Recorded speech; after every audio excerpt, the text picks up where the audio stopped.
Hello, எல்லாருக்கும் நமஸ்காரம். Welcome to Girija's kitchen. நாம் இன்னைக்கு இந்த வீடியோவில் ஒரு டேஸ்டியான வெங்காய வெத்த குழம்பு எப்படி பண்ணுறதுன்னு பார்க்கலாம்.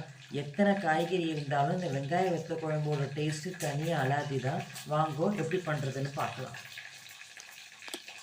இந்த வாங்கோ மண் பாத்திரத்தில் பண்ணுங்கோ. உங்களுக்கு வெத்த குழம்பு நல்லா டேஸ்ட்டாக இருக்கும். மண் பாத்திரத்தில் நல்லெண்ணெய் விட்டு கடுகு போட்டிருக்கேன், பொரிஞ்சு வந்திருக்கு. 2 வெந்தயம் சேர்க்குறேன். இந்த பாருங்க, கடுகு வெந்தயம் தாளிச்சாச்சு. இப்போ நம்ம திருப்பி வச்சுருக்கிற சின்ன வெங்காயத்தை போட்டு நல்லா வதக்கிக்கலாம். இதுக்கு தேவையான கருவேப்பிலையும் இப்போவே போட்டு நல்லா வதக்கிக்கணும். இந்த பாருங்க, நம்ம சின்ன வெங்காயமும் கருவேப்பிலையும் போட்டு வதக்கிண்டாச்சு.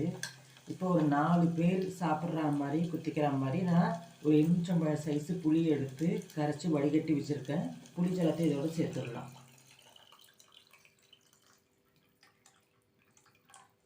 சேர்த்துட்டு இப்போ இதுக்கு தேவையான கல்லுப்பு, இந்த பாருங்க,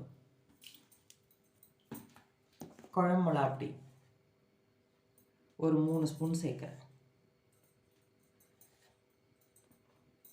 அவ்வளோதான். இது இப்போ நல்லா கொதித்து சுண்டி வரட்டும். சுண்டி வந்ததுக்கப்புறம் பார்க்கலாம்.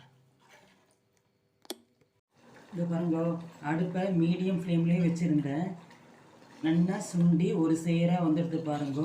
இப்போ அடுப்பை ஆஃப் பண்ணிடலாம். அவ்வளோதான், நம்மளுடைய டேஸ்டியான வெங்காய வத்த குழம்பு ரெடியாக எடுத்து.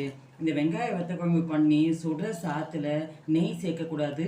சாம்பார் சாத்துக்கு தான் நெய் எடுபடும். நல்லெண்ணெய் விட்டுண்டு இந்த வெங்காய வத்த குழம்பு ஊற்றிண்டு சாப்பிட்டோம்னா அமிர்தமாக இருக்கும். நீங்களும் உங்கள் அதில் ட்ரை பண்ணி பார்த்துட்டு எனக்கு கமெண்ட்டில் போஸ்ட் பண்ணுங்க. I hope you all like this video. Thank you.